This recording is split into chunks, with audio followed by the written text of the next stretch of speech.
indie game scene has forever been a playground for experimentation in the gaming industry, the wacky and the weird. It strays away from the polish of the AAA games and focuses on the art and innovation side of game development. It's not backed by big boy developers or fat stacks of cash. Instead, it's backed by imagination.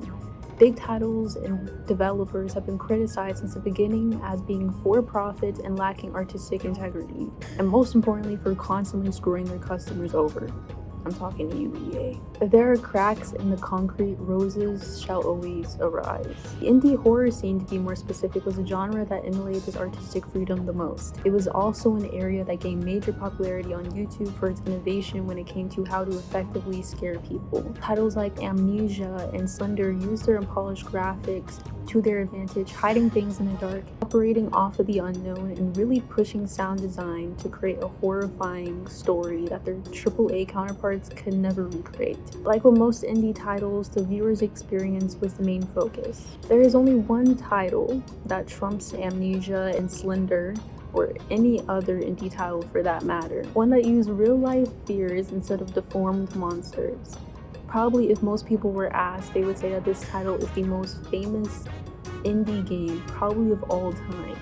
The first one that comes to mind, Five Nights at Freddy's. Maybe because of where it landed in the internet's influence, it has created a manner of sensationalism and community that no other indie game could have or maybe will ever match. On top of the real-life aspect that the game brought in, at least at the beginning, it brought the concept of war. Now, some other indie titles like SCP Containment Breach, which I believe started as a fictional stories on an internet database and then was made into a game later on, could have definitely been credited as doing this before FNAF, but I would say FNAF created an explosion of this trend that would soon be almost expected of indie horror games at this point. All good artists imitate, but is it okay to merely copy the entire artwork?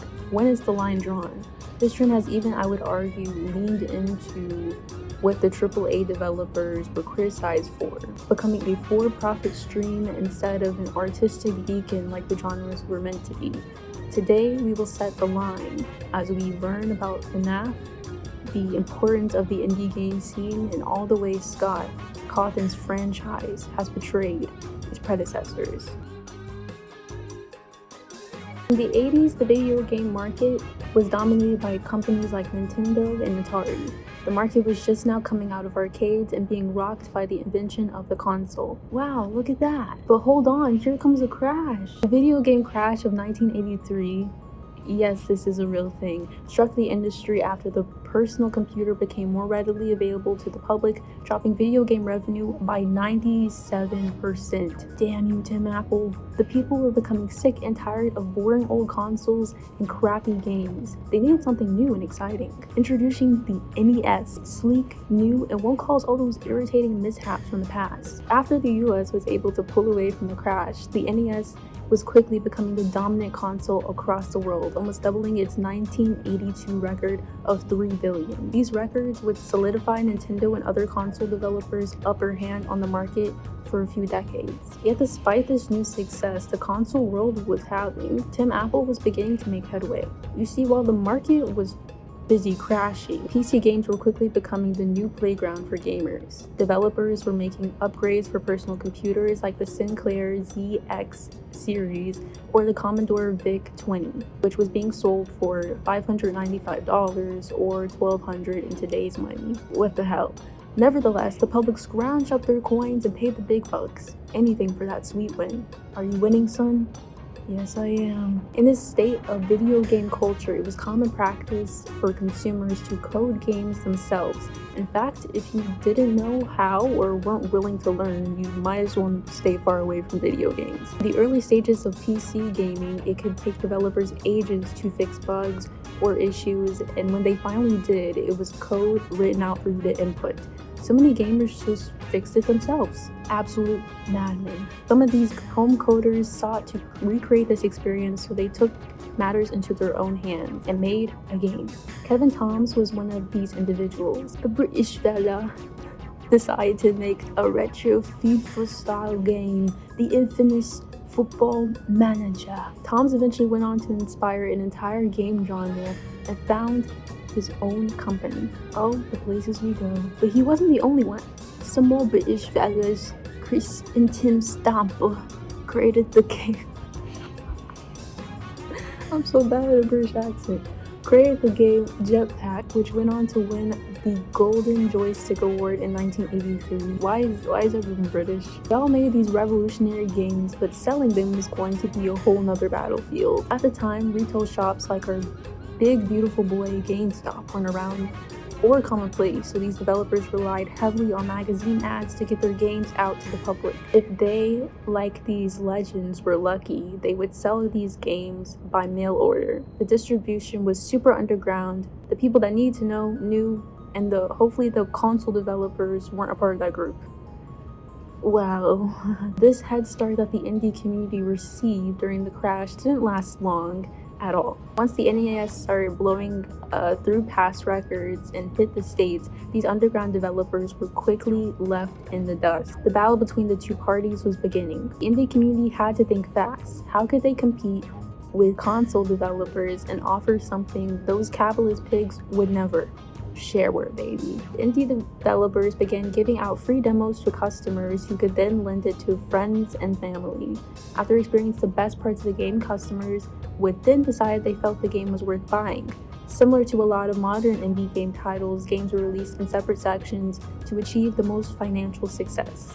This new model led to a lot of popular bedroom developers working for bigger companies. Creativity and hard work drove the entire operation. Most of these developers were working with game resources they made themselves. There were no pre-made resources for everybody to use. They had to do it entirely themselves.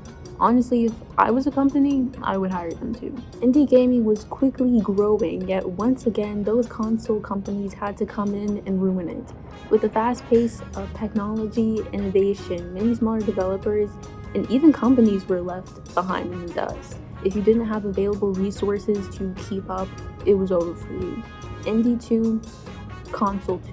Indie developers went back to the drawing board. They could no longer sustain to operate at their original level. They once again had to get a leg up on their competitors, utilize an area of technology console developers weren't even considering: the internet. Although the World Wide Web had existed for nearly a decade at this point, in the mid-90s to early 2000s, its potential was beginning to reach its peak. Indie developers used the growing interest of website development and the internet to create platforms where game developers could share their creations to the general public. One of the first was Newgrounds, founded by Tom Folk, known for titles like Henry Stickmin and Friday Night Funkin'. The second platform, Steam, would prove to become the life jacket, if you will, of the indie genre, saving it from sinking underneath the tyrants before it. Steam's digital storefront opened in 2003. At the start, a few pre-established gaming developing companies like Valve and Introversion got on board for the launch. This put some of the first major titles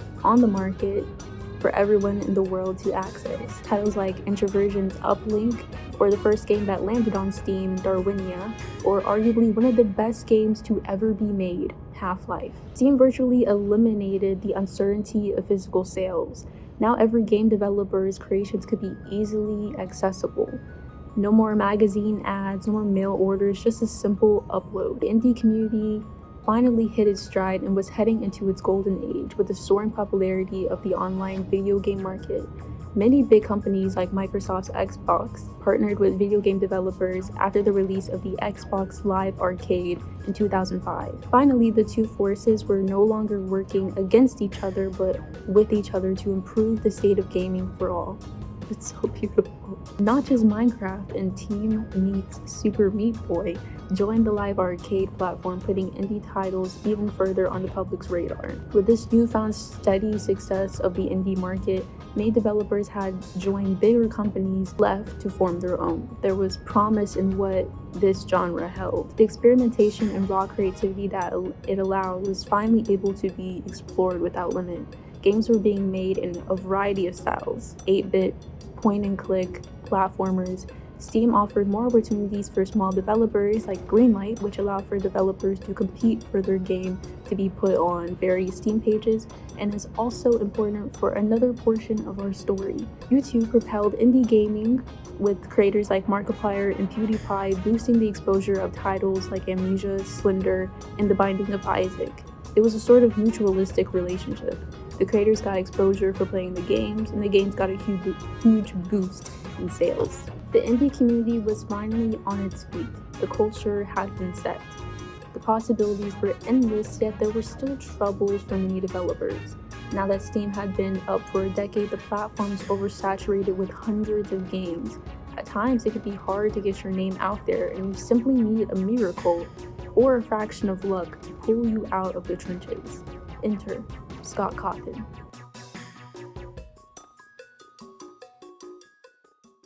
Our creator, Scott Cawthon, began with animation and game design in the 90s. He had a passion for making games since he was a child in Houston, Texas. He wouldn't release his first game, however, until the 2000s. The first was Doofus, which he announced via a live stream. Finally, after decades, he could bring his idea to life. A fragment of it would also later be featured in Ultimate Custom Night. The second major game he created was RPG Max. Through the experience, users could create their own RPG to enjoy. It was all lovely, but unfortunately nothing that could pay the bills, so Cawthon joined Hope Animation soon after the release of both of these. Hope Animation Studios was an entertainment company known for creating Christian media for children. Cawthon and his community was recognized for being a devout Christian, which I think a lot of people overlooked after he made a game about child murders. But I guarantee you this man loves Jesus. While working there, he released Pilgrim's Progress, which he did the main animation work on their website that definitely hasn't been updated in probably more than a decade. You can watch the trailer, which is interesting to say the least. I am the interpreter. I've put together a little presentation for you. This is the path you must now follow. Stay true to this straight, narrow path to the place of deliverance. Then you can finally be free of that burden once and for all. Even while working on other projects though, Cawthon didn't stop working on his true passion, video games. He developed Sit and Survive, Chipper and Sons Lumber Company, and A Desolate Hope, which were all submitted to Steam Greenlight. I told you Steam Greenlight was going to be an important part to our story. Desolate Hope was able to make it through the program, but the other two were heavily criticized for their animation. Prominent reviewers said that the characters move like animatronics, which you can kind of see in his film Pilgrim's Progress.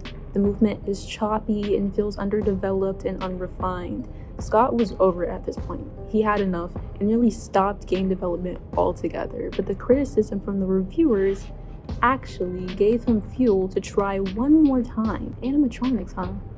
Maybe I can do something with that. The first Five Nights at Freddy's game was submitted to the Steam Greenlight program in the summer of 2014.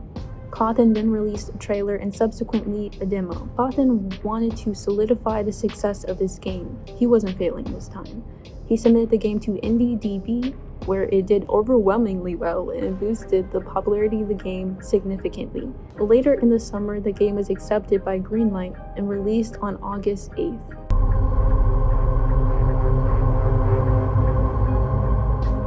Indie would never be the same again. Everyone at the time was playing FNAF. I remember when I first learned what it was, I was in choir in the 4th or 5th grade, and by then the first game was a mobile game. Everyone was crowding around talking about it, and I was so intrigued by the concept, but I didn't want to play it because I'm me. But I still wanted to experience it, so I went to look it up on YouTube, and that's when I discovered Markiplier. Hello everybody, my name is Markiplier and welcome to Five Nights at Freddy's. The hysteria from little kids and a choir class didn't just come from thin air. As we discussed earlier, YouTube has had a profound influence on the game industry, and big name creators like Markiplier were at the center of that. The first part of FNAF 1 sits as Markiplier's third most viewed video at the time of me writing this script, has garnered, you're gonna need to sit down for this, 105 million views. What the hell? I think before Mark made the infamous meow and woof, that video was #1. Mark has already gained profound popularity from his gameplay of Amnesia back in 2012, that after he touched this game, he will be known as the king of Five Nights at Freddy's. After other content creators saw the success of Mark's video, the internet went crazy. Everyone on YouTube was playing this game and still actually play it to this day. Nearly 2 months after Mark released his first video of the game, another channel would take a different approach to tackling its success. On October 23rd, the Game Theorists released their first video. In it, MatPat used the Story and Hidden Lore to spotlight a real-life story that was very similar to the murders described in the game. That video, as of right now, has 30 million views and is coincidentally also their third most viewed video. But nevertheless, that video would be the precursor to another 53 videos and ultimately a rabbit hole of lore.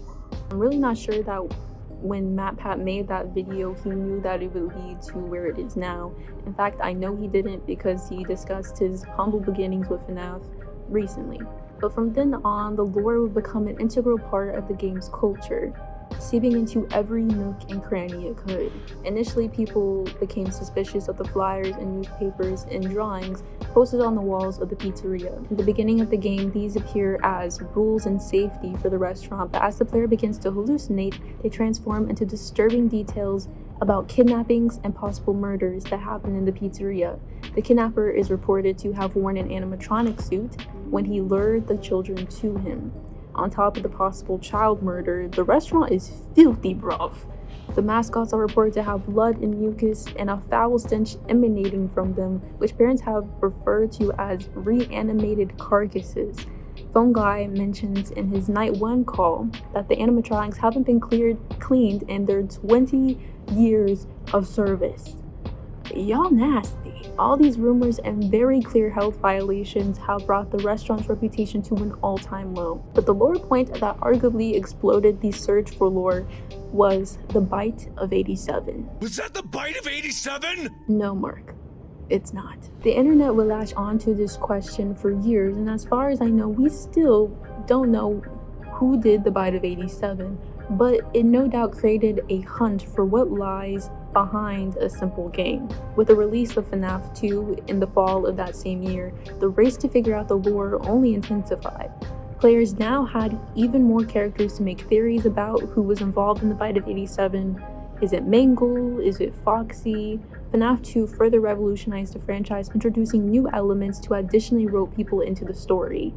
The game featured many games, one of the most important being Give Gifts, Give Life, which further explored the murders of the 5 children. It was also the first time we saw the murderer, who would eventually be given the name Purple Guy. So many precedents were set with this game, and people have expressed that the added details that fleshed out the story are what ultimately sold them on the franchise. After the release of FNAF 2, theorizing online would become a huge facet of the consumption of Five Nights at Freddy's. On a more grassroots level, fans would create alternative universes and stories from the existing lore. They would upload these stories to Tumblr or DeviantArt, some of them becoming staples in the fandom. If you're a hardcore FNAF stan, you'll remember Rebornica, who was probably the most famous of them.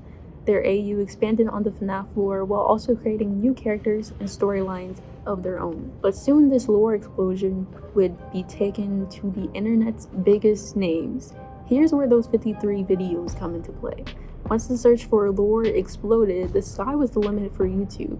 Game Theory, a channel that originally mostly just used science and math to theorize about video games, now had a new pathway to take. With the release of FNAF 2, Game Theory went into full detail about the death minigames and the mysterious Purple Man? The pearly gates were swung open. For the next 7 years, the Game Theorists would continue this trend and inspire several others to do the same. What's going on, guys? Dorco's Games back again, bringing you another theory, kind of a theory anyway, about Five Nights at Freddy's 3. Oh, he's so cute. In fact, 7 years ago, a new YouTuber would work his way to work with MatPat himself. Daco, a British YouTuber who was just beginning to make his way to YouTube, made his first theory in 2015 at the release of FNAF 3. He and MatPat would eventually work alongside each other to work on big theories and a charity live stream to discuss lore points that the community was stumped on. Many others would build a group of online theorists, inciting discussion and creating community over the confusing storyline of this game. Many times MatPat and the other theorists will work alongside Scott, who would either push them in the right direction or confirm their suspicions. This entire community was racing to figure out what's in the box or who did the Bite of 87. It was a collaborative competition. In creating community through their influence, they perpetuate the internet's obsession with lore. How many times have I said that word at this point? I think there's a lot of evidence that points towards the wave of obsession influencing the direction of the series. A game that was made originally to make Scott some money soon transformed into a beast I don't think Scott anticipated. This becomes super apparent when looking at the release of the books. Yes, Five Nights at Freddy's does have books for whatever reason. Fun, maybe? I'm not sure. Does anyone actually read them other than MatPat? Well, we'll never know. But what I do know is the books would enter a new storyline of Scott just making stuff up. I could feel the shift. I would avidly watch theories about Five Nights at Freddy's. Every time MatPat dropped a video, I was on it. But once he started making these theories about the books, it got hard to follow, and it was no fault of MatPat's. He thoroughly would explain everything that was in context with the theory.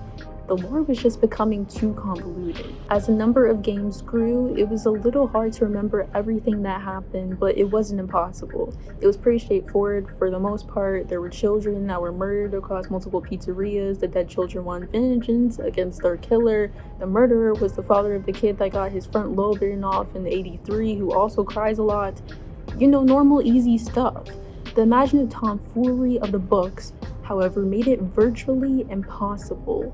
There's ball pit portals and spirit goo that reanimates the animatronics with the spirits of dead, angry children. People are making clones out of their children. Like, what the hell is going on? All of this could only be explained if you read the books or kept up with the theories. And if you're anti-reading like I am, or can't spend your time or money on books, it will become quickly difficult to consume. You could argue that the series is beginning to become soiled by lore long before the books, though. The third game and the good ending has a screen with the 4 animatronics heads that reads "The End." Now, this doesn't necessarily mark the end of the series, but it was the original end of the storyline. Now, it's not. It was the perfect end to the storyline. At the end of the game, the pizzeria burns down, putting the franchise out of business and releasing the souls of the dead children. What a beautiful way to end it. Yet, it couldn't possibly end there. The end has now been moved to Security Breach, the most recent game, which includes some of that convoluted lore we talked about. I don't even want to touch that one yet, okay? But hold it in your brain, just for a little bit longer. FNAF 4 was actually introduced as the final game, the game to end all games. Everyone in the community was panicking and questioning if Scott was actually gonna end it here and work on other projects. It really felt like the end. It was bittersweet and scary, but I would argue that's how the end of a series should feel. The ending of the game was horrifying, but peaceful. The kid dies and meets his buddy Golden Fredbear, who reassures him that he'll be put back together. That poor kid, his life was terrible. Now let's talk about Security Breach. Oh, I have so much to say about this one. Many in the FNAF fandom, including me, have some issues with this addition to the franchise. On a more base level, the game was just not scary. The brightness of the neon lights and the environment did not lend itself to a scary game. There weren't many jump scares, and when there were, they weren't very effective. I would say that's probably an aspect that you could criticize across all the games. As you play and die more, you get used to it. But in Security Breach, the scare level was diminished even more. The open world concept was exciting for most fans. It's an idea that most of us have thought about and played around with for so long. So for it to finally arrive was exciting. But I would argue that it ruined the point of Five Nights at Freddy's. There's one thing that makes FNAF effective, it's the lack of control. If the jump scares wore off on you, your limited movement and vision would always keep you alert. As the games progressed, you would a lot of the time have to rely on your sense of sound. The lack of control over the environment was what people loved. That's why the custom nights were always so popular, because even if it wasn't scary, it was a challenge. Security Breach offered none of that, and I think that's why at some points it feels like it came from a completely separate franchise. The release of Sister Location brought a new element of horror and funny cutscenes and voice actors, but the core was still intact. Security Breach ripped out the core. A lot of fans would allot this to Scott's retirement from the games in 2021. Cawthon came under fire after records of his political donations leaked online. The majority of the donations were to right-wing politicians like Trump, and one was to a Democrat. As most of the fan base is queer and leftist, they were very disappointed with seeing these views. To see the creator of a franchise they had loved for years donate thousands of dollars to reactionary white supremacist right-wingers like freakishly ugly Mitch McConnell was just sad. But Cawthon, while understanding, didn't back down or really apologize, which I don't know why, but I kind of prefer to most internet apologies.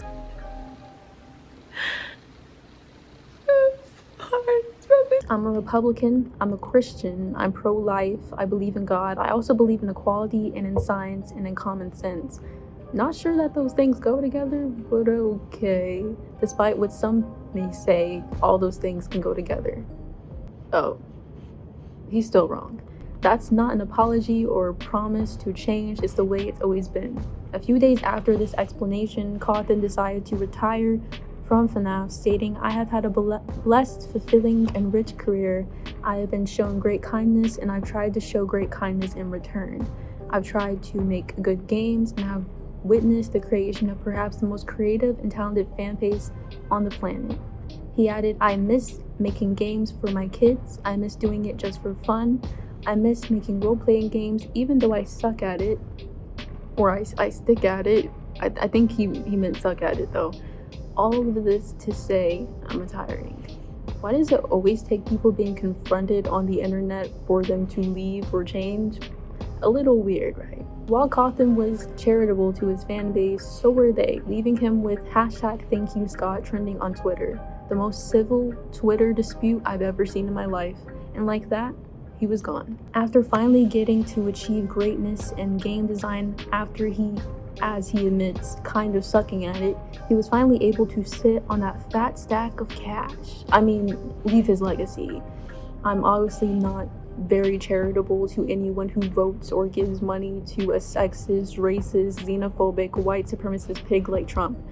I'm too black for that. But going back to Security Breach, a lot of fans speculated Cawthon's sudden removal from the franchise in the middle of development of a game lends itself to the reason why SB wasn't as polished as it should have been. If I'm not mistaken, the game's date had been pushed back several times, so the development team was already off schedule and now had to deal with their main director of the whole thing suddenly leaving. Due to this, parts of the game appeared like they weren't finished or weren't able to be properly explored, since the team wanted to go ahead and release it. My thoughts about the game and some things that I think I'm piecing together about my experience, and it's what I was saying there before. As frustrated as I can get, it doesn't mean that I dislike the game, because there is like love put into a lot of the corners of this game. There's not a lot of polish in some places, and the experience overall feels a little disconnected. And I was talking about it before, how it almost seems like there's another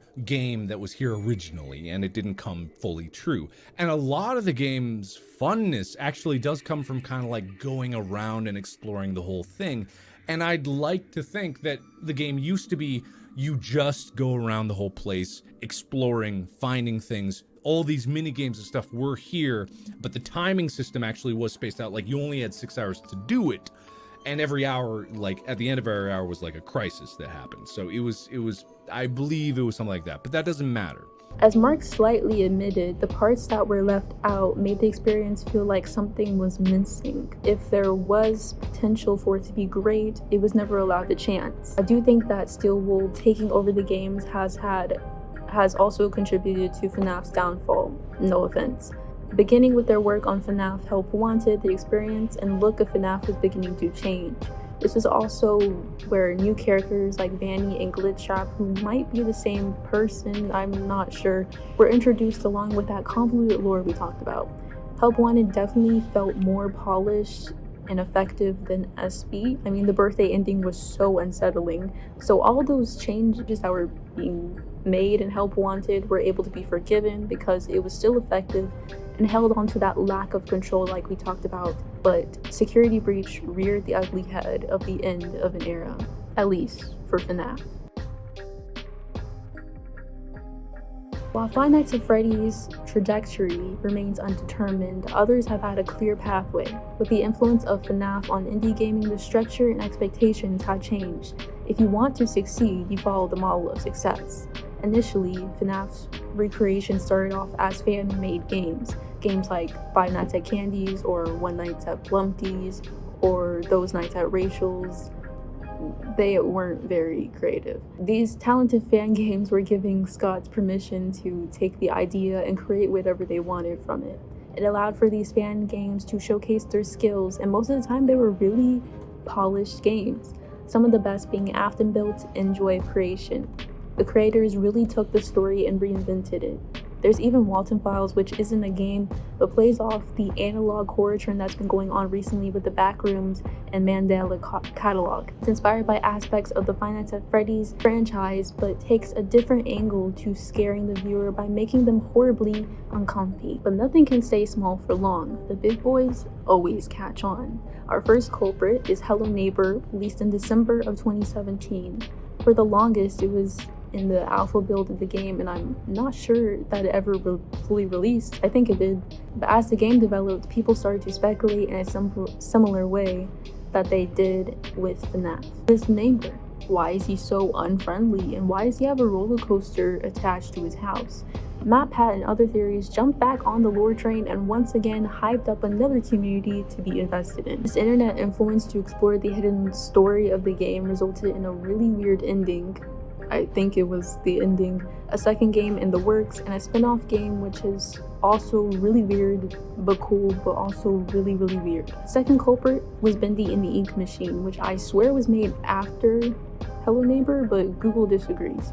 This 20s cartoon style game takes a more forward approach to presenting this storyline. From the moment you start, you are presented with tapes and notes that slowly reveal what's happening at this abandoned studio. I would say Bendy is the most comprehensible of all the games. It takes this middle road of revealing enough, but not all. Maybe that's why people love it so much. In a similar way to FNAF, it explores childhood themes through some type of tragedy, including reanimated figures and jump scares. The emulated success between the two can so be easily equated through those core themes that they share.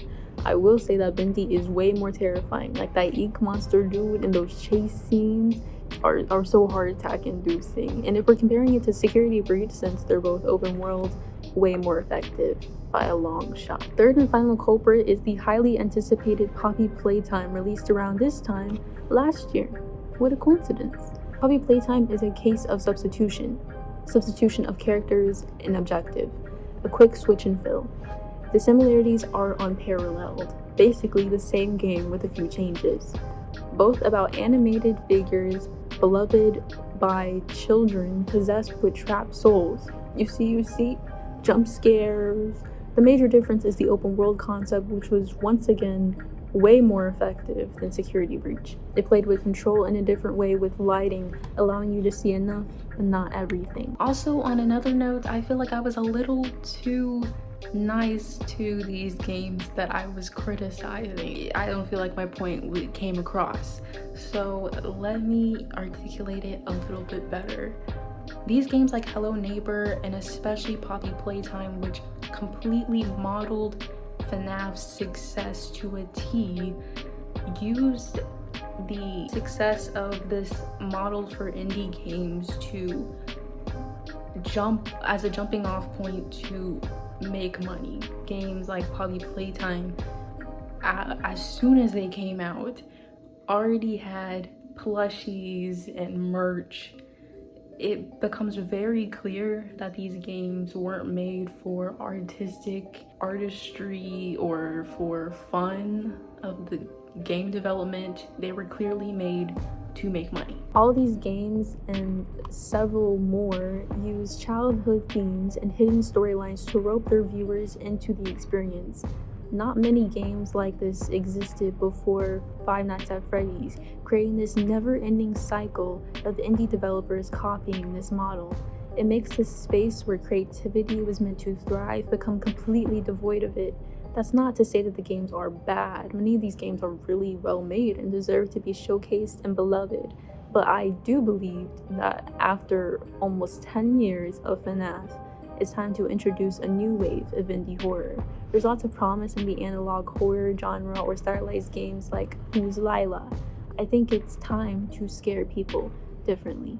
Five Nights at Freddy's franchise may have begun with good intentions of the indie genre in mind, but Cawthon soon got wound up in his desire for success. Imagine if the games had ended when Scott Cawthon had originally planned, back in FNAF 4 or even in FNAF 6, when one of the characters in the story, Henry, burned down the pizzeria and completely destroyed the franchise once and for all. Before vanity and glitch trap, before unfinished games and controversy and disappointment, if the games had just honored their own integrity instead of, because I can only arrive at socialism, honoring greed and capital gain, maybe the output of the game could be seen as an overall good for indie. But now we are just left with a line of copycats and a bittersweet, incomplete ending. Okay, bye!